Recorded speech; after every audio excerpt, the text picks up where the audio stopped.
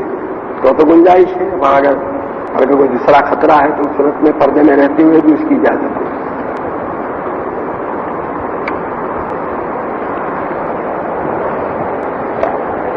سبحانك اللهم وبحمدك وتبارك اسمك وتعالى جدك ولا اله غيرك. اللهم صل وسلم وبارك على سيدنا مولانا محمد وعلى ال سيدنا مولانا محمد كما تحب وترضى بعدد ما تحب وترضى. ربنا ظلمنا انفسنا وان لم تغفر لنا وترحمنا لنكونن من الخاسرين. ربنا آتنا في الدنيا حسنة وفي الآخرة حسنة وقنا عذاب النار. اللهم وفقنا لما تحب وترضى من القول والعمل والفعل والنية والهدى. اے اللہ تو ہمارے گناہوں کو معاف فرما، ہماری خطاؤں سے درگزر فرما.